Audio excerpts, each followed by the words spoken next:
안녕하세요. 오늘은 GPT하고 구글 차이점에 대해서 제가 느낀 부분 좀 얘기해 보려고 합니다.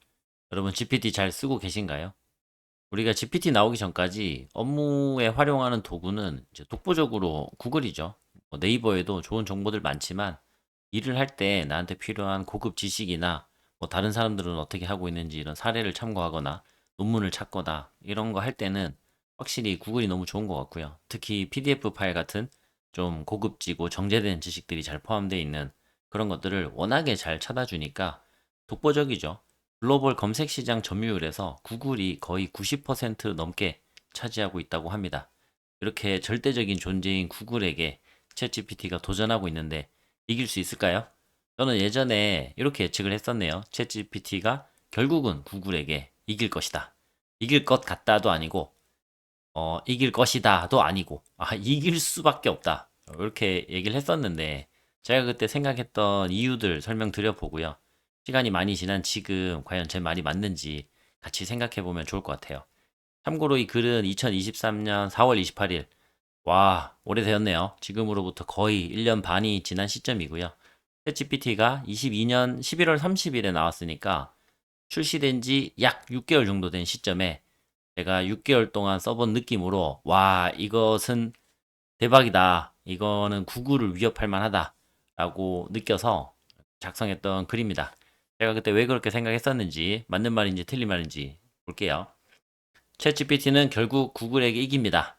속도와 시간의 문제일 뿐, 얼마나 빠르게 따라잡느냐, 역전하느냐, 그 문제일 뿐이지, 그 결과에는 틀림이 없다. 와, 다시 봐도 놀랍네요. 제가 이렇게 단호한 주장을 했다니 말이죠. 제가 원래 이렇게 극단적인 말을 잘 안 하는 사람인데, 이때는 확신에 찬 글을 썼었네요. 여기서 말하는 구글은 맞습니다. 우리가 알고 있는 바로 그 구글 검색 엔진의 신, 구글 신이라고 불리죠. 모르는 게 없고 뭘 물어보든 다 알고 있기 때문에 구글이 없는 건 우리 인류가 아직 모르고 있는 거다. 뭐 이런 말이 있을 정도인데 그 대단한 구글인데요. 이 구글이 어떻게 돌아가냐면 구글을 우리가 검색 엔진이라고 부르잖아요. 더 정확하게는 키워드 검색 엔진이라고 하고요. 논리적인 구조까지 따지면 불린 검색 엔진이라고 부르는데 이게 어떤 거냐면 우리가 검색창에 키워드를 넣으면 그 키워드가 포함되어 있는 문서를 가져오고요. 그 키워드가 포함되어 있지 않은 문서는 안 가져오는 겁니다. 우리가 인터넷에 올린 거의 모든 문서를 구글이 연결이 되어서 가지고 있다가 검색한 사람이 넣은 단어가 포함되어 있으면 가져오고 아니면 안 가져오는 거죠. 어떻게 보면 굉장히 심플한 논리잖아요. 지금까지 우리가 사용한 모든 이제 구글을 포함한 검색 엔진, 네이버, 뭐 예를 들어 뭐 공학 업무 하시는 분들은 뭐 키프리스라든가 뭐 윕스라든가 이런 특허를 검색하는 엔진 또는 논문을 검색하는 사이트 이런 거 많이 이용하실 건데 거의 대부분, 거의 전부라고 할 수 있을 만큼 이런 키워드가 있으면 가져오고 없으면 안 가져오는 그런 방식으로 작동하거든요. 그래서 우리가 문서를 찾을 때는 항상 단어들을 던지죠. 강남역, 맛집, 뭐 데이트하기 좋은 장소 그런 식으로 말이죠. 뭐 무슨 유전자에 대한 연구 이런 식으로 키워드를 넣죠. 이때 키워드가 여러 개면 and, or 이런 연산자들이 작용하고요. 이런 거를 이제 불린 연산자라고 하는데 여러 단어가 다 들어가 있는 것만 가져와라 하면 and이고요. 그 중에 하나라도 들어있으면 가져와라. 이러면 이제 or 이런 식으로 작동을 하게 됩니다. 자, 이렇게 작동하는 구글 검색 엔진에는 몇 가지 한계가 있는데요. 그 한계들을 살펴볼까요? 우선 우리가 이런 키워드 검색 엔진, 구글을 포함한 거의 모든 검색 엔진, 키워드 검색 엔진을 사용할 거면 이런 단계를 거쳐서 사용하죠. 키워드를 내가 생각해서 골라서 던집니다. 검색창에. 그러면 구글이 검색을 해서 검색 결과를 보여줍니다. 뭘 검색하건 뭐 5,300개가 검색되었습니다. 또는 뭐 12만 7천 개가 검색되었습니다. 이렇게 되는 거죠. 그러면 우리는 그걸 하나씩 열어보고 읽어보고 하면서 적당해 보이는 것들을 고르죠. 보통은 제목이나 뭐 짧은 몇 줄의 설명. 예를 들어서 뭐 출마 선언문 이런 식으로 검색을 했다. 내가 이런 출마 선언문을 써야 돼서 참고하기 위해서 검색을 했다. 그럼 제목만 보고 고르거나 국회의원 뭐 유명한 사람이 쓴 거네. 그럼 내가 뭐 참고할 만한 게 있겠네. 이런 식으로 열어볼 수 있는 거죠. 또는 뭐 나는 국회의원 쪽은 아니니까 이런 건 안 열어보고 동호회 출마 선언 회장 선거나 뭐 아파트 동대표 회장 선거 출마 선언이나 이런 것만 열어봐야지 라고 우리가 선택을 하게 되는 거죠. 자, 그 선택한 글을 열어보고 읽어보고 찾으려던 정보가 맞는지 아닌지 판단을 하죠. 영 아니다 싶으면 이제 X를 눌러서 창을 닫고 또 다음 글을 열고 이런 과정을 거치게 됩니다. 그렇게 50개, 100개의 글을 읽어봤더니 내 마음에 드는 게 만약에 한 10개 정도 있다 또는 5개 정도 있다. 그럼 그 5개를 우리가 합쳐야 되잖아요. 각각의 문서에서 내가 좀 마음에 들었던 그런 것들만 좀 추려서 통합을 해가지고 하나의 연설문을 이제 쓰게 되겠죠? 왜냐하면 내가 앞에 나가서 연설문을 뭐 2안입니다, 3안입니다 이렇게 발표할 거 아니고 나는 하나만 발표할 거니까 내가 마음에 들어서 고른 4-5개를 좀 잘 믹스해서 하나로 완성을 하는 이런 과정을 거쳐주겠죠. 자, 이러면 이제 내 업무가 끝났습니다. 그 기획서를 쓰는 일이건 또는 보고서를 쓰는 일이건 뭐 연구 계획서를 쓰는 일이건 간에 이런 과정을 거치고 나면 구글의 도움을 받아서 세상에 있는 많은 전문가들의 지식과 경험을 좀 레버리징을 해서 나의 문서를 완성을 하게 되는데요. 이 1, 2, 3, 4, 5라는 과정에서 구글이 우리에게 뭘 도와줬느냐? 사실은 요 2번밖에 없어요. 2번. 세상에 존재하고 있는 지식을 나에게 제시를 했죠. 리스트라는 형태로 이렇게 리스트 형태로 1번, 2번, 3번, 4번, 5번, 6번 이렇게 어마어마하게 많습니다. 시간이 되는 한 최선을 다해서 최대한 많이 읽어보세요. 분명히 도움되는 게 있을 겁니다. 라고 이렇게 완전히 굉장히 많은 정보를 던져주는 요거만 한 거죠. 자, 그러면 1, 3, 4, 5는 누가 하냐? 우리가 합니다. 바로 이 영역에서 구글에 대비해서 이런 키워드 검색 엔진에 대비해서 챗GPT 같은 생성형 AI에 확실한 경쟁 우위가 있는 거죠. 살펴볼게요. 1번 단계. 키워드 검색 엔진은 말 그대로 이 키워드가 중요합니다. 이 단어가 들어있으면 나오고 안 들어있으면 안 나오거든요. 내가 출마 선언문 이렇게 검색했을 때는 이렇게 나와요. 출마 선언, 출마 선언, 출마 선언, 출마 선언 두 단어가 다 들어있어야 이렇게 앞에 나오는 거죠. 만약에 내가 이거를 출마 발표문 이렇게 바꿉니다. 그러면 갑자기 전교 학생회장 출마 공약 발표문, 그렇죠. 공약 이런 건 이제 있건 없건 상관없고 출마 발표문 이렇게 나오니까 이렇게 나온 거죠. 여기 출마 소견 발표문, 그렇죠. 여기 출마가 있고 여기 발표문이 있으니까 나오는 거죠. 출마 발표. 그러니까 내가 이거를 선언이라고 썼냐 발표라고 썼냐 또는 출마 연설문 어떻게 썼냐에 따라서 또 바뀌는 거죠. 즉 키워드의 영향을 많이 받습니다. 그래서 키워드를 뭘로 해야 될지가 우리가 고민이 많이 되는 부분이고요. 또 예를 들어서 양자역학 쉬운 설명 이런 식으로 제가 검색을 했어요. 그러면 정말로 양자역학, 이 어려운 양자역학을 굉장히 쉽게 설명한 문서가 나오느냐? 아니죠. 사실은 쉽게 설명한 문서가 나오는 게 아니라 양자역학에 대한 설명을 해놓은 문서 중에서 쉬운 설명이라는 요 단어를 쓴 문서가 나오는 거죠. 그러니까 예를 들어서 누군가가 양자역학 쉬운 설명입니다 라고 했어요. 이렇게 이 문서 어딘가에는 이제 쉬운 설명 이런 단어가 있겠죠. 뭐 쉽게 이해해보자 이렇게 나온단 말이죠. 쉽다 이런 단어가 있기 때문에 이 문서가 나온 건데 사실 읽어보면 하나도 안 쉬울 수도 있어요. 내가 생각한 그거보다는 이거 훨씬 어려운데 나는 이거보다 훨씬 더 쉬운 걸 기대한 건데 이런 식의 미스매치가 얼마든지 날 수 있다라는 거죠. 그래서 내용이 본질적으로 정말 쉽기 때문에 나한테 갖다 주는 게 아니라 단순하게 요 단어가 들어있는 것만 가져온다. 이런 것들은 굉장한 아쉬움이죠. 하지만 챗GPT 어떻습니까? 챗GPT 열어가지고 양자역학에 대해서 쉽게 설명해줘. 그러면 정말로 쉽게 설명을 해주겠죠. 하지만 이것도 이 얼마나 쉽냐라는 부분에서는 AI와 저와의 차이가 생각의 차이가 있을 수 있기 때문에 처음부터 딱 나한테 맞게끔 엄청 쉽게 설명해 주는 건 아닐 수도 있어요. 중간에 멈추고 훨씬 쉽게 초등학생에게 설명하듯이 이렇게 부탁을 해보면 훨씬 쉽게 설명을 하겠죠.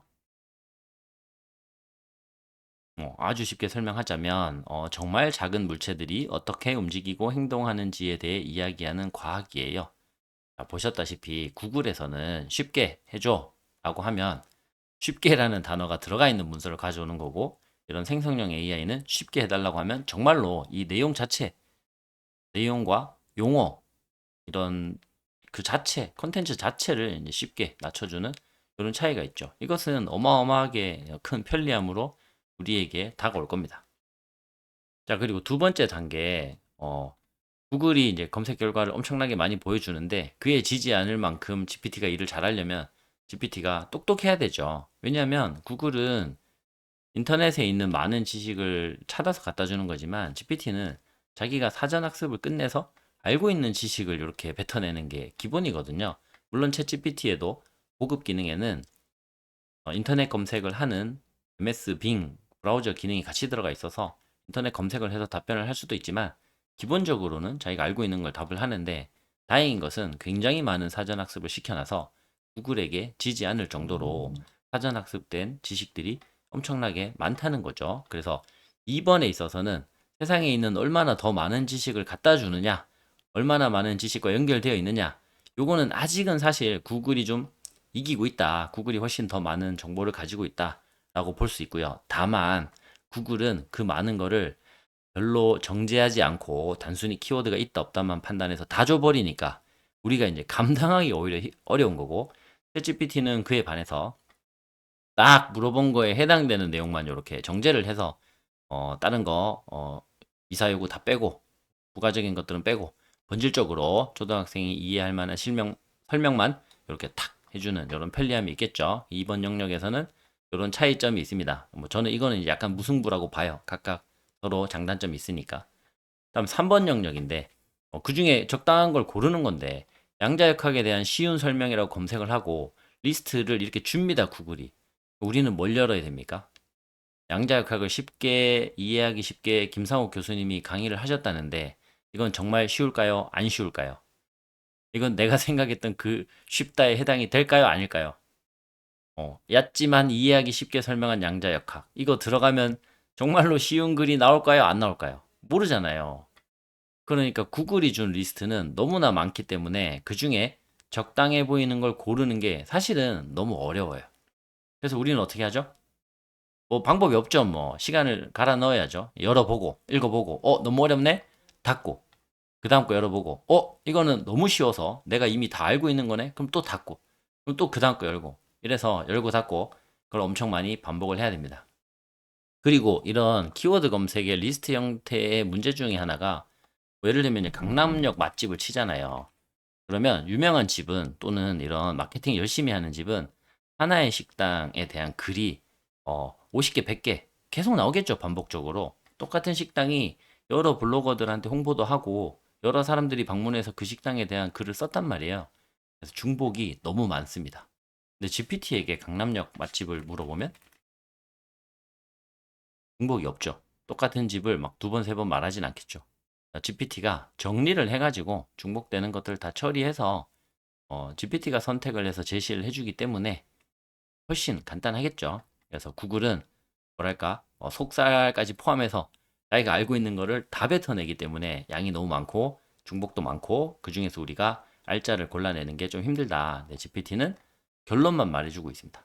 물론 그렇다고 해서 우리가 이 GPT의 결론을 무조건 믿어야 되는 건 아니죠. GPT가 강남역 식당을 이렇게 많이 알려줬다고 해서 뭐 다 믿을 필요는 없고 5개만 더 알려줘 이런 식으로 추가 요구를 하면 되기 때문에 훨씬 편하면서도 우리가 원하면 원하는 만큼 조금 더 다양한 결론들을 추가로 받아낼 수 있다. 이런 면에서 훨씬 편하다는 거죠. 자, 그리고 4번 단계이고요. 챗GPT는 자료를 해석하고 판단하는 그 과정까지 자기가 다 해주니까 훨씬 편한 거죠. 4번 단계가 어떤 활동이었습니까? 읽어보고 찾으려던 정보가 맞는지 판단을 하는 그런 거죠. 아까 얘기했듯이 어, 양자역학에 대한 쉬운 설명이다라고 하면 이 다 열어보면서 내가 생각했던 그 정도 난이도의 쉬운 설명인지 아닌지를 일일이 다 확인해야 되는 그런 이제 어마어마한 작업이 남아 있는 거죠. 근데 GPT는 어땠습니까? 쉽게 설명해달라고 요구를 했어요. 그랬는데 내 생각보다 더 어려워요. GPT는 쉽게 한다고 했는데 내가 들어보니 어렵다. 그러면 더 쉽게 해줘 이거보다. 그리고 설명을 받았는데 여전히 어려워요. 그러면 이거보다 더 쉽게 해줘. 중학생이 이해할 수 있도록, 초등학생이 이해할 수 있도록, 유치원생이 이해할 수 있도록 이렇게 몇 마디만 더 하면은 훨씬 쉬워지면서 내가 원하는 그 수준의 그 정도 분량의 그런 주제에 대한 설명으로 추려지기 때문에 자료를 해석하고 판단하고 내가 원하는 자료의 형태로 바꾸는 이 과정이 엄청나게 시간이 많이 줄어들게 되겠죠. 비슷한 이유로 인해서 구글에서 내가 원하는 문서를 예를 들어 5개, 6개, 10개 이렇게 찾았다. 뭐 100개씩 자료를 뒤져 가지고 마음에 드는 걸 10개로 정리를 했어요. 그럼 그 10개의 내용을 부분 발췌를 해서 통합본을 내가 만들어야 되잖아요. 좋은 연설문 5개를 믹스해서 최종 나의 연설문을 만들어야 되는 거죠. 이 과정에서 구글이 도와줄 수 있는 게 없습니다. 아무것도 안 해주죠. 좋은 연설문 샘플 5개를 나한테 갖다 준 게 끝이에요. GPT는 어떻죠?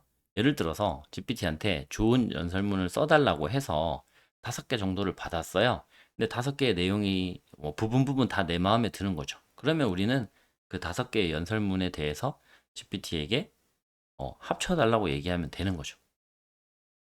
뭐 첫 번째 연설문에서 공약을 좀 인용을 하고, 두 번째 연설문의 첫 인사 부분을 좀 가져오고, 세 번째 연설문에서 마지막 인사를 가져오고, 전체적인 길이는 네 번째 연설문처럼 하고, 어떤 논조, 뉘앙스 이런 것들은 다섯 번째 연설문처럼 해달라. 이런 식의 통합을 하는 과정이 훨씬 편한 거죠. AI가 다 합니다. 그러면 어떻게 되는 겁니까? 사람이 우리가 좋은 자료를 만들기 위해서 내 아이디어를 정리하기 위해서 이렇게 5단계를 했었는데 구글이 모든 검색 엔진은 2번만 해줬고 이 2번을 구글이 제일 잘해줬기 때문에 전 세계에서 독보적인 검색 엔진의 역할, 구글신이라는 말을 듣고 있는데 이제 GPT가 요 5개 영역을 다 해주고 있죠. GPT만 그런 게 아니라 GPT의 힘을 빌려간 코파일럿도 그렇고 뭐 클로드 이렇게 요즘 각광받고 있는 AI 툴들이 요걸 다 잘해준단 말이죠. 그러면 어떻게 되겠습니까? 점점 사람들이 인터넷을 딱 열었을 때 누군가는 여기가 네이버일 거고요. 홈 화면이 누군가는 구글이겠죠. 굉장히 많은 사람들이 지금 구글이거든요. 근데 이 홈 화면이 챗GPT가 되는 날이 머지 않았다는 거고 요즘 점점 인터넷 첫 화면 홈 화면을 챗GPT로 선정하는 사람들이 많아졌습니다. 이렇게 전체적인 차이점을 봤을 때 저는 이 챗 GPT가 결국 구글에게 이길 수밖에 없다. 이렇게 생각했던 거고요. 지금도 그 생각에는 변함이 없습니다. 다만 이 구글이 오픈 AI라는 회사에게 지지 않으려면 반격의 카드는 있죠. 구글도 생성형 AI 하면 됩니다. 구글에 제미나이가 있으니까 그 제미나이를 잘, 잘 키워야죠. 계속 꾸준히 열심히 하고 있는데 지금 챗GPT에 비해서는 인기가 좀 많이 지고 있거든요. 이미지 생성 실력에서도 좀 논란이 있었고 그래서 이제 반성하는 모드를 그런 시간을 가지기도 했었고요. 또 제미나이로 이길 수 있는데 구글이 좀 딜레마죠. 이 제미나이를 그렇게 열심히 밀 수가 없어요. 구글에서는 이런 글들이 이렇게 나가면 중간중간에 애드센스라고 해서 구글의 광고들이 붙는단 말이죠. 오른쪽에도 붙고 여기 클래스 101 광고가 이렇게 붙잖아요. 구글이 제공해주는 문서지만 이 중간중간에 광고는 구글이 넣은 거거든요. 그러니까 사람들이 광고를 볼 때마다 구글도 돈을 벌고 이 광고주는 돈을 내고 이런 식으로 돌아가는 거고 구글 전체 매출의 절반 이상이 굉장히 큰 부분이 광고 매출입니다. 이런 광고가 노출될 수 있는 사이트가 많아야 되고요. 구글에서는 광고가 어디서 나오냐? 우리가 이 수많은 페이지를 들어갔다 나오고 들어갔다 나오고 들어갔다 나오고 할 때마다 페이지가 이렇게 바뀌잖아요. 우리가 계속 이동을 하면서 이사를 다니니까 그럴 때마다 이게 우측에 또는 글 사이사이 중간에 광고가 들어올 수 있는 자리들이 계속 있는 거거든요. 결국 우리가 이 페이지를 들락날락을 계속 해야 구글이 돈을 많이 벌 수 있습니다. 근데 챗 GPT 화면은 어때요? 들락날락을 안 하죠. 그냥 대화창 열어놓고 여기서 계속 대화를 하거든요. 요런 데 광고를 띄우는 게 좀 어색하죠. 그래서 챗 GPT는 이렇게 광고를 안 띄우고 있고 생성형 AI와의 이런 챗이라는 인터페이스는 이런 구도기 때문에 제미나이도 이 옆에다가 광고를 띄우기가 좀 그래요. 그래서 우리가 구글링을 해서 리스트 형태로 지식을 받아보고 들락날락 하던 그 사용자 경험이 이런 생성형 AI와의 대화 형식으로 바뀌면 구글은 사실 굉장한 그 광고 매출 타격을 받을 수 있거든요. 그래서 서비스 형태를 전환하기도 좀 망설여질 겁니다. 하지만 구글도 할 거예요. 어쩔 수 없어요. 안 하고 있으면 챗GPT에게 시장을 다 내줄 판이기 때문에 지지 않으려면 뺏기느니 광고 매출을 까먹더라도 남에게 뺏기느니 지켜야겠죠, 시장을. 제미나이도 계속 꾸준히 열심히 할 거고요. 구글이 GPT에게 지지 않는 방법은 제미나이밖에 없지 않나. 그런 생각을 요때 했던 거고 지금도 여전히 그렇게 생각하고 있습니다. 여러분은 어떻게 생각하시나요? 자, 이런 대화하면서 챗GPT와 구글의 대결 구도를 GPT에게 부탁했고요. 예, 달리 모델을 이용해서 이렇게 멋지게 그려줬네요. 이번 유튜브 영상의 썸네일은 요걸로 하겠습니다. 감사합니다.